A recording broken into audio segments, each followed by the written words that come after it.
Halo, selamat siang semuanya. Perkenalkan, nama saya Anastasia Metil.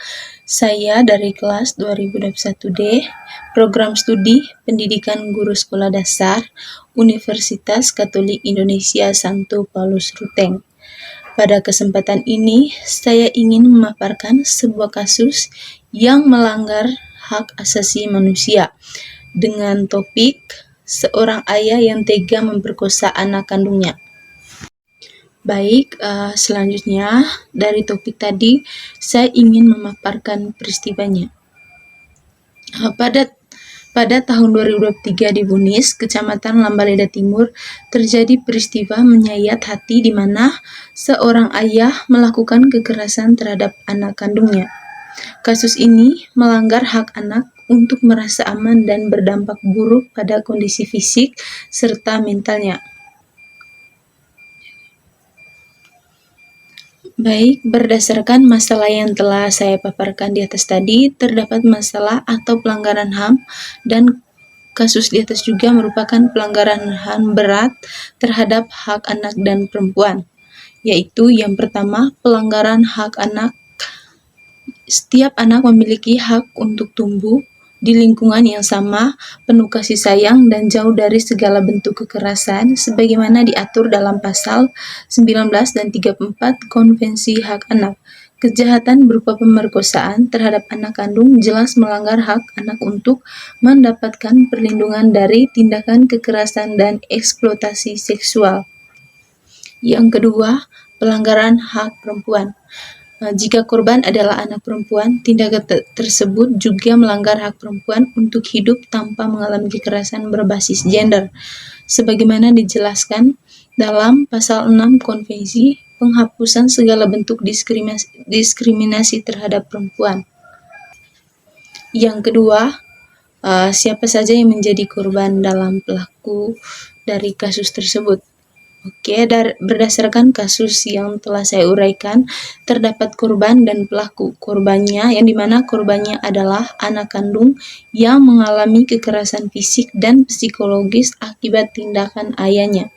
Sementara itu, pelakunya adalah ayah kandung yang menyalahgunakan posisi serta kekuasaan yang dimilikinya dalam keluarga. Yang ketiga, analisis mendalam mengenai penyebab dan akar masalah. Baik, penyebab dan akar masalah terjadinya kasus di atas karena berbagai macam faktor. Yang pertama, karena faktor individu. Pelaku mungkin memiliki masalah dalam mengendalikan emosinya atau bahkan gangguan mental yang mempengaruhi tindakannya.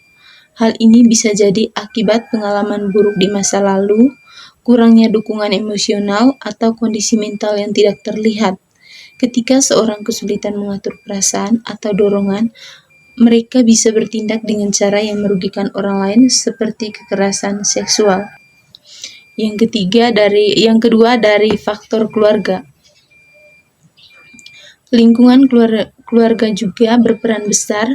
Jika seorang tumbuh dalam keluarga yang kurang perhatian, penuh konflik, atau tidak ada pengawasan yang cukup, ini bisa mempengaruhi cara mereka melihat hubungan antar individu. Pola asuh yang buruk atau ketidakharmonisan keluarga bisa berkontribusi pada munculnya perilaku yang salah, termasuk tindakan kekerasan. Yang ketiga, dari faktor sosial dan budaya. Di sisi sosial dan budaya, adanya pandangan bahwa laki-laki lebih berkuasa dalam banyak aspek kehidupan masih sangat mengakar. Budaya patriarki ini seringkali membuat perempuan lebih rentan menjadi korban kekerasan seksual.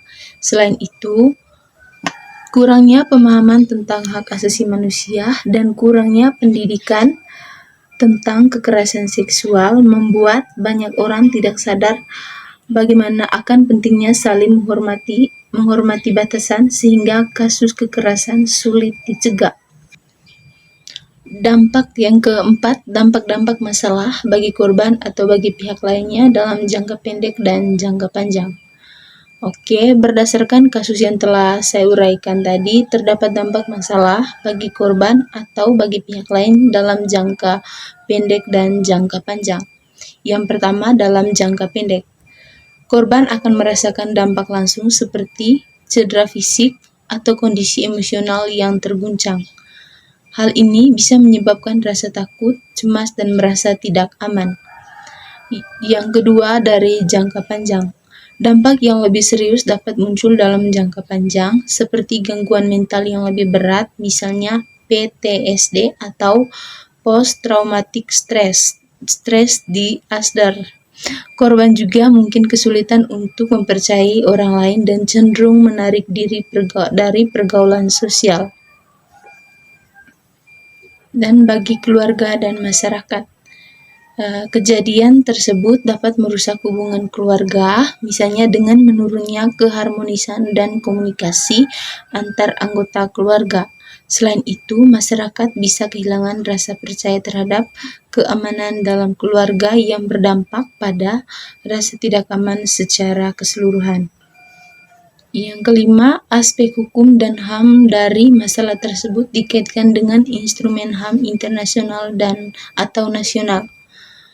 Baik, berdasarkan masalah yang telah diuraikan, terdapat aspek hukum dan HAM dari masalahnya. Yang pertama, hukum nasional. Pelaku dapat dikenakan hukuman berdasarkan peraturan yang ada di Indonesia seperti pasal-pasal dalam Kitab Undang-Undang Hukum Pidana atau KUHP, Undang-Undang Perlindungan Anak Nomor 23 Tahun 2002, dan Undang-Undang Tindak Pidana Kekerasan Seksual atau Undang-Undang TPKS. Yang kedua, hukum internasional. Kejadian ini juga melanggar aturan internasional seperti Konvensi Hak Anak yang telah disepakati oleh banyak negara dan juga Konvensi Penghapusan Segala Bentuk Diskriminasi Terhadap Perempuan atau CEDAW yang melindungi hak-hak perempuan dan anak-anak dari kekerasan. Yang keenam, analisis dan pendapat saya mengenai solusi atas masalah yang telah saya paparkan. Baik, untuk mengatasi kasus kekerasan terhadap anak seperti yang terjadi di Bunis, beberapa solusi yang dapat dilakukan antara lain: yang pertama, memberikan pendidikan kepada orang tua dan masyarakat mengenai hak anak, kekerasan dalam rumah tangga, dan dampaknya pada anak. Selain itu, penting juga untuk memberikan pelatihan kepada guru dan aparat penegakan hukum agar dapat mengenali dan menangani kasus kekerasan dengan tepat. Korban harus mendapatkan dukungan psikologis untuk mengatasi trauma, sedangkan pelaku perlu menjalani terapi untuk mencegah kekerasan berulang. Penegakan hukum yang tegas sangat diperlukan agar pelaku mendapat hukuman setimpal sesuai Undang-Undang Perlindungan Anak dan Undang-Undang Tindak Pidana Kekerasan Seksual. Selain itu, perlu ada pusat pelayanan yang menyediakan perlindungan dan bantuan untuk korban. Untuk mengubah budaya patriarki yang masih ada, pendidikan tentang kesetaraan gender dan hak asasi manusia perlu ditingkatkan.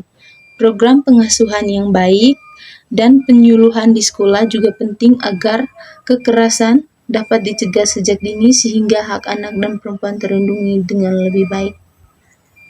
Dan yang terakhir, yang ketujuh, bagaimana supaya peristiwa serupa tidak terjadi lagi di masa depan.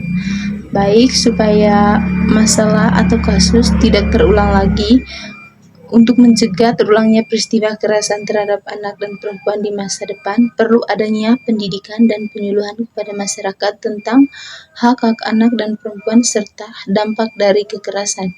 Keluarga harus diberi pengetahuan tentang pola asuh yang sehat dan cara berkomunikasi positif dengan anak-anak.